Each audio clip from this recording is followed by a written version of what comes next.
안녕하십니까. 빌딩 부자로 가는 길 빌딩 로드 오동립입니다. 세무사 이장원입니다. 예, 이장원 세무사님하고 22년을 마무리를 잘 하기 위해서 오늘 영상을 준비했는데, 이 세금이 정책이 계속 바뀌잖아요. 그럼 22년도에서 23년 넘어가면서 바뀌는 세율 중에 증여나 아니면 상속에 관련된 것들이 좀 바뀌는 게 있다고 제가 들었거든요. 첫 번째로는 이제 증여취득세, 그리고 예. 두 번째로는 이제 저가 양수도 할 때 매매취득세, 예. 그다음에 세 번째로는 좀 특수한 상황이긴 한데 이제 감정평가를 활용하는 방식. 이건 이제 연도랑은 상관없지만 지금과 같은 역전 현상이 일어날 때는 좀 활용해 먹을 수 있겠다라는 생각이 좀 듭니다. 예, 혹시 세금 정책이 바뀌는 것을 모르시는 분들은 아직까지 22년도가 좀 남았잖아요. 맞습니다. 예, 한 달 가까이 남았으니까 지금이라도 부랴부랴 준비하셔가지고 좀 절세하시는 게 낫지 않을까라고 생각하는데, 자, 그럼 첫 번째 아까 말씀하셨던 증여취득세는 어디서 어떻게 바뀝니까? 증여취득세는 취득세율이 바뀌는 게 아니라 취득세율에 이제 원래 고박이 돼 있는 게 과세 표준이죠.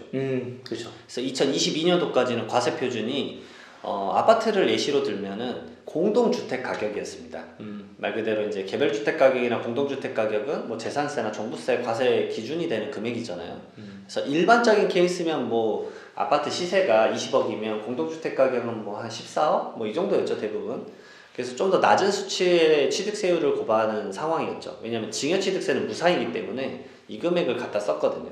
그러나 23년도부터는 이게 바뀝니다. 23년도부터 뭐로 바뀌냐? 취득일, 즉 증여일 전 6개월, 후 3개월간에 유사매매 사례가액이 있거나, 그 다음에 감정가액이 있거나, 아니면 뭐 공매가액이 있거나, 즉 어떤 표현으로 바뀌냐면요, 시가 인정액이라는 표현으로 바뀝니다. 시가 인정액. 네. 아, 이 개념이 어디서 왔냐? 상속세 및 증여세법의 그 시가 개념을 그대로 끌고 온 겁니다. 말 그대로 이제 취득세는 지방세거든요. 예, 그렇죠. 그러니까 행안부가 관할인데, 우리도 이제 이런 것들을 잡아낼 수 있는, 이런 것을 더 체크를 해서 실질과세로 과세를 할 수 있는 시스템이 이제 도입이 됐다. 그러니까 과거에 이제 낮은 가격을 하지 말고 실질에 맞춰서 가자. 라고 해서 올해 같은 경우 공동주택가격 예를 들어 14억이다. 근데 지금 시세가 20억이라고 가정을 해볼게요. 그럼 올해까지는 14억의 고박이 세율이었는데 23년 되는 순간 20억 고박이 세율이 되는 거죠. 예, 그래서 증여취득세율이 올라가실 거예요. 조금 더 현실적으로 해보자. 맞습니다. 아, 예. 근데 이게 한편으로는 이런 경우도 밝혀집니다. 왜냐하면 최근에 뉴스 보시면 알겠지만 역전 현상이 일어나요. 그렇죠. 떨어지니까. 네. 예. 그래서 공동주택 가격이 오히려 20억이고 실제 거래가액은 19억인 거예요. 금매가 네. 팔렸다. 아. 그런 경우에는 오히려 올해보다 내년 초에는 오히려 취득세가 낮아지는 상황이 네. 펼쳐질 수 있겠다 생각을 합니다. 아. 왜냐하면 새로운 공동주택 가격 고시가 되는 거는 4월 말이거든요. 예. 그러니까 1, 2, 3월, 뭐 4월까지는 예. 이거에 대해서 가격을 오히려 더 낮춰서 취득세가 더 낮아지는 희한한 상황이 펼쳐질 거예요. 그럼 여러분들이 증여하는 어떤 이 가격 변동에 맞춰가지고 고민하시면 될 것 같고. 자, 그럼 두 번째는 또 뭐가 바뀐다고 하셨죠? 두 번째는 이제 저가 양수도죠. 최근에 이제 국토부에서도 23년 6월까지 세무조사를 3번이나, 세무조사라기보다는 국토교통부에서 조사를 일괄 조사를 한다 그랬습니다. 이게 뭐냐면 특수관계인 간의 저가 거래 하나 잡아내겠다.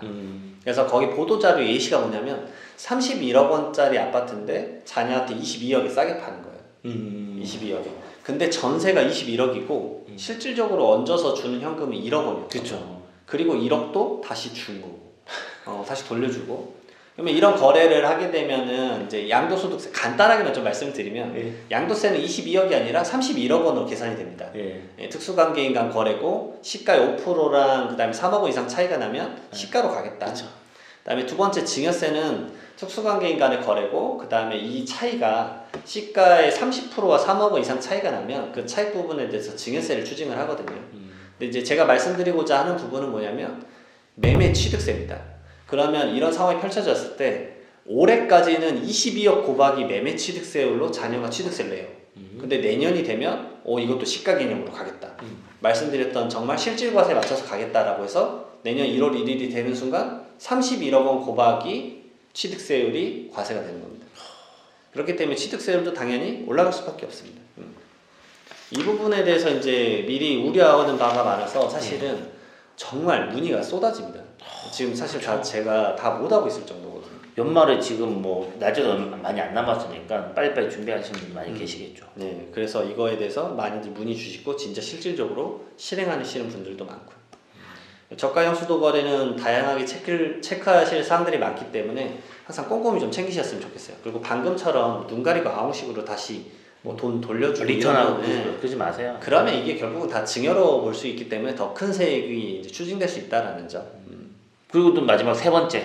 마지막 세 번째는 이런 하락기 때 활용하는 건데 방금 증여취득세 그렇고 매매취득세도 그렇고 그러면 그 이 시가 개념을 확 낮춰버리면 리스크를 다 줄일 수가 있거든요. 그래서 아파트든 아니면 그 개별주택 가격이든 어떤 것든 이거 해당이 되긴 하겠지만 전 아파트를 많이 권해드립니다. 왜냐면 아파트 거래가 지금 막 하나 거래가 나면 뚝뚝뚝 막 이런 느낌이 좀 있거든요. 그러면 이게 그 아파트 거래는 로얄층 로얄동일 수도 있어요. 그쵸? 그러면 내 아파트는 그거와 다를 수 있거든요. 같은 그쵸? 단지 내지만 그러면 감정평가를 통해서 가치를 최대한 낮추시는 게 좋습니다. 결국은 이제 부동산 경기가 회복되면 이 자녀가 이 자산 가치가 올라간 것을 다 가져갈 수 있고 어찌되었던 눈앞에 증여세가 너무 부담이 되고 그다음에 두 번째로 증여 취득세가 너무 부담이 크다라고 하면 당연히 감정평가를 통해서 더 절세를 할 수 있는 거죠. 그렇죠. 그리고 아까 말씀드렸던 증여 취득세도 마찬가지입니다. 이렇게 두 개가 하다가 내년이 넘어가면 유사매매가 오히려 더 낮아서 취득세도 더 낮을 수 있다라고 말씀드렸잖아요. 내년 한 1, 2, 3, 4월까지. 근데 이 상황에서 감정평가를 더 낮게 받으면 취득세도 더 낮출 수 있는 거죠. 이런 찰나찰나의 기회들을 활용하시는 게 오히려 절세로 이어질 수 있다. 그러니까 역전현상이 나에게는 오히려 절세 팁이 될 수 있네. 아주 짧은 기간이긴 하지만 그런 것들의 생각을 한번 가져보시는 게 저는 여러분들이 자산 관리할 때 도움이 되실 거라고 봅니다. 선생님 얘기 듣다 보면은 계속 쏙쏙쏙 빠져들어가지고 어떻게 하면 내가 세금을 적게 낼 수 있는 방법에 대해서 계속 더 고민하게 됩니다. 예. 어쨌든 22년 마무리 잘 하시고 23년에 새로운 한 해를 맞으면서 세금 때문에 골머리 안 하셨으면 좋겠습니다. 여러분들 마음이 편해야지 재테크도 잘 돌아가는 거거든요. 그래서 부자 될 수 있기 때문에 항상 건강 유의하시고요. 날씨가 많이 춥습니다. 감기 조심하시고 코로나 조심하시고 자, 오늘 영상 이만 마치도록 하겠습니다. 감사합니다.